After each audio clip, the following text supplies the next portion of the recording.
Hello Sudheer sir. నమస్కారం అండి. నమస్తే సార్. సార్ చాలామంది స్టూడెంట్స్ ప్రిపరేషన్ ప్రాసెస్లో లాస్ట్ ఇయర్ ఏవైతే క్వశ్చన్ పేపర్ ఉంటుందో మళ్ళీ ఇయర్ అదే వర్కౌట్ అవుతుందా, ఆ పేపర్ని బేస్ చేసుకొని మేము ప్రిపేర్ అవ్వచ్చు అని అడుగుతూ ఉంటుంటారు. సో ఆ క్వశ్చన్ పేపర్ ఏదైతే ఉందో ఈ ఇయర్కి హెల్ప్ అవుతుంది అంటారా? మీకు ఎగ్జామ్ ప్యాటర్న్స్లో అండి మ్. సబ్జెక్ట్ సేమే ఉంటుంది. అంటే రీజనింగ్ ఉంటుంది, అర్థమెటిక్ ఉంటుంది. మ్. సో ఒక అర్థమెటిక్ అనేది సబ్జెక్ట్ని తీసుకుంటే కానిస్టేబుల్ ఎగ్జామ్ నుంచి మొదలుపెట్టి బ్యాంక్ ఎగ్జామ్స్లో ఉంటుంది, స్టేట్ గవర్నమెంట్ ఎగ్జామ్స్లో ఉంటుంది, ఎస్ఎస్సిలో ఉంటుంది, రైల్వేలో ఉంటుంది, అదేవిధంగా సిసాట్ అని సివిల్ సర్వీస్ యాప్టిట్యూడ్ టెస్ట్లో కూడా ఉంటుంది. మ్. వీటన్నిటిలో ఒకటే సబ్జెక్ట్ అయినా కానీ క్వశ్చన్ అడిగే విధానం వేరేలాగా ఉంటుంది. లాంగ్వేజ్, భాష. ప్యాటర్న్ మారుతుంది. మీకు జస్ట్ ఎగ్జాంపుల్ చెప్తా. మ్. టీవీ సీరియల్స్లో వాడే లాంగ్వేజ్ ఒకలా ఉంటుంది, మ్. మూవీస్లో వాడే లాంగ్వేజ్ ఒకలా ఉంటుంది, న్యూస్ ఛానల్స్లో వాడే లాంగ్వేజ్ ఇంకోలా ఉంటుంది. Yes, true. మాట్లాడేది భాష ఒకటే, అవును. తెలుగు భాషే, కానీ చెప్పే విధానం తేడాగా ఉంటుంది. సేమ్ అర్థమెటిక్ క్వశ్చన్ కూడా బ్యాంక్ ఎగ్జామ్స్లో ఒకలా అడుగుతారు, రైల్వే ఎగ్జామ్స్లో అడిగే విధానం వేరే ఉంటుంది, ఎస్ఎస్సి ఎగ్జామ్స్లో విధానం వేరేగా ఉంటుంది. ఓకే. కొన్ని స్ట్రైట్ క్వశ్చన్స్ ఉంటాయి, కొన్ని ట్రికీ క్వశ్చన్స్ ఉంటాయి, కొన్ని లాజికల్ క్వశ్చన్స్ ఉంటాయి, కొన్ని నంబర్ని మాత్రమే బేస్ చేసుకొని చేసే క్వశ్చన్స్ ఉంటాయి. సో ప్రీవియస్ ఇయర్ క్వశ్చన్స్ డెఫినెట్గా హెల్ప్ అవుతాయి. ఎందుకు అనంటే ఇప్పుడు రైల్వే ఎగ్జామ్స్కి వెళ్ళే వాళ్ళు లాస్ట్ 1 year కాదండి, వీలైనన్ని ఎక్కువ papers, we suggest 4 to 5 years, ఓ బ్యాక్ 4-5 years బ్యాక్కి వెళ్తే ఓకే. భాష ఎలా ఉంటుంది అనేది మనకు తెలుస్తుంది, ఓకే. అడిగే విధానం ఎలా ఉంటుంది. ఎట్ ది సేమ్ టైం మీరు జిఎస్ చూసినట్లయితే రైల్వే ఎగ్జామ్స్లో స్పెషల్లీ ఎన్టీపీసీ గ్రూప్ డి ఎగ్జామ్స్కి సైన్స్ మీద కొంచెం ఎక్కువ క్వశ్చన్స్ అడుగుతారు, ఫిజిక్స్, కెమిస్ట్రీ, బయాలజీ మీద. ఇది ఎప్పుడు మనకు అర్థమవుతుంది అని అంటే లాస్ట్ 4-5 years పేపర్స్ తీసుకుంటే కనుక సైన్సెస్ మీద ఎక్కువ కాన్సన్ట్రేట్ చేస్తున్నారు రైల్వే డిపార్ట్మెంట్లో. అదే స్టాఫ్ సెలక్షన్ కమిషన్ చూసినట్లయితే కనుక ఆల్మోస్ట్ అన్నిటికీ ఈక్వల్ ఇంపార్టెన్సే ఉంటుంది. అంటే ఉండేదే 25 questions, అక్కడ 8 సబ్జెక్టులు ఉంటాయి, ఒక్కొక్క దానికి 3 నుంచి 4, మ్యాక్సిమం వస్తే 4, అది కూడా హిస్టరీ నుంచి వస్తుంది. సో ఎక్కడ ఫోకస్ ఎక్కువ ఉంది అనేది తెలుసుకోవటం కోసం మనం ప్రీవియస్ ఇయర్ క్వశ్చన్స్ని చూడటం చాలా మంచిది.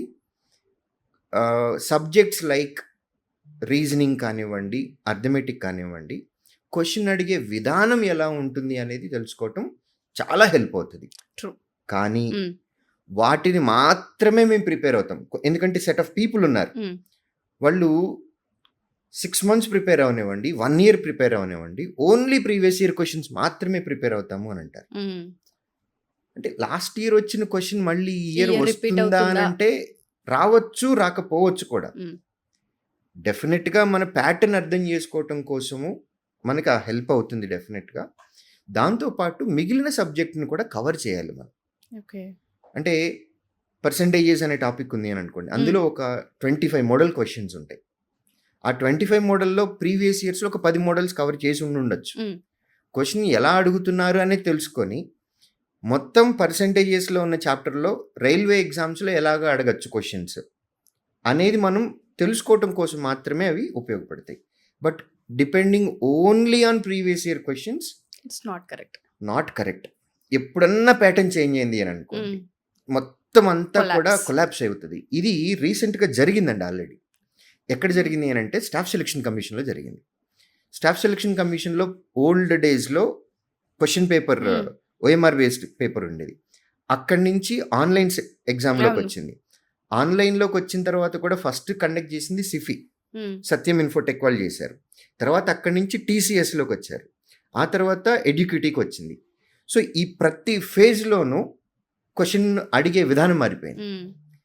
సో ఎడ్యుక్విటీ మోస్ట్ రీసెంట్ అయితే 1 year బ్యాక్ అసలు సోషల్ మీడియాలో కూడా ఎడ్యుక్విటీ మోడల్స్ టీసీఎస్ మోడల్స్ అనే ప్యాటర్న్లోకి వెళ్ళిపోయారు.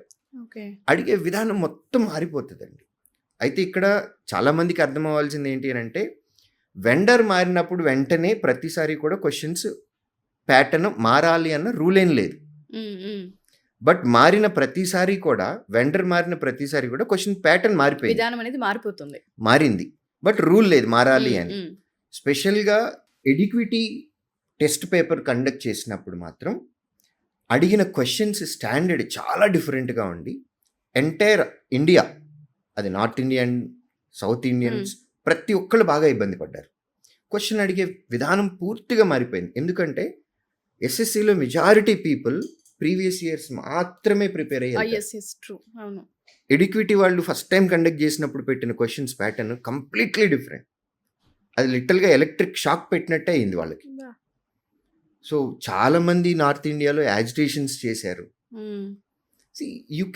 You don't have that right. Agitation చేసి నాకు కావాల్సిన క్వశ్చన్సే ఇవ్వాలి, నువ్వు క్వశ్చన్ పేపర్ మార్చకూడదు. Who are we? వారు మనకి 10+2+3 స్టాండర్డ్ అన్నారండి. ఇంటర్మీడియట్ దాటి డిగ్రీ స్టాండర్డ్ అన్నప్పుడు ఆ సిలబస్లో నుంచి ఎలాంటి క్వశ్చన్ అయినా అడగచ్చు. అది సింగిల్ లైన్లోనే ఉండాల్సిన అవసరం ఏంటి? మ్యాచింగ్ ఇవ్వచ్చు, అనాలిసిస్లో ఇవ్వచ్చు, స్టేట్మెంట్ బేస్డ్ ఇవ్వచ్చు, ఎలా అయినా ఇవ్వచ్చు క్వశ్చన్ పేపర్ అనేది. ఎగ్జామినర్కి ఉన్న రైట్ ఏంటంటే ఎంతమంది అప్లై చేస్తారో అప్లై చేసిన వాళ్ళల్లో 90% స్టూడెంట్స్ని ఫస్ట్ ఫేజ్లోనే ఎలిమినేట్ చేయాలి. టైర్ 1 ఎగ్జామ్లోనే 90% ఎలిమినేట్ చేయాలి. అది అతని డ్యూటీ. ఆ ఎలిమినేషన్ కోసం అతను క్వశ్చన్ పేపర్ని ఎలా అయినా ఇస్తాడు. మనకి రైట్ లేదు, మీరు నాకు కావాల్సినట్లుగానే ఇవ్వాలి, లేదా ప్రీవియస్ ఇయర్స్లో మీరు ఇచ్చినటువంటి ప్యాటర్న్లోనే ఇవ్వాలి, లేకపోతే మేము అందరం కలిపి ఒక గ్రూప్ అయిపోతాము, రోడ్ మీదకి వచ్చి యాజిటేషన్ చేస్తాము, which is not correct. So previous year అనే పేపర్స్ అనేవి ట్రెండ్ని, ప్యాటర్న్ని, లాంగ్వేజ్ని, క్వశ్చన్ యొక్క స్టాండర్డ్ని అర్థం చేసుకోవడానికి ఉపయోగపడతాయి, డెఫినెట్గా ఉపయోగపడతాయి. ఎట్ ద సేమ్ టైం దాంతోపాటు మిగిలిన సిలబస్ని కూడా డెఫినెట్గా చదువుకోవాల్సింది. నాకు బాగా అర్థమైంది ఏంటంటే ఫాలో అవ్వాలి. ప్రీవియస్ ఇయర్ ఏవైతే ఉంటాయో అది 2-3 ఏళ్ళు కావచ్చు, 5 ఏళ్ళు కావచ్చు, కానీ విధానం మారుతుంది అన్న ప్రాసెస్ ఒకటి ఉంది కదా సార్. లాస్ట్ ఇయర్ ఎలా ఇచ్చారు, ఈ ఇయర్ ఎలా ఇచ్చారు, నెక్స్ట్ ఇయర్ ఎలా వస్తుంది, ఆ మారే విధానం అక్కడ మనకు కనిపిస్తుంది. కొంత మనం క్యాచ్ చేయొచ్చు, స్టూడెంట్కి కొంత గ్రిప్ దొరికే అవకాశం ఉంటుంది. ఆ పాయింట్ని చాలా బాగా ఎలివేట్ చేశారు. Thank you for the information. Thank you sir. Thank you so much. Thank you.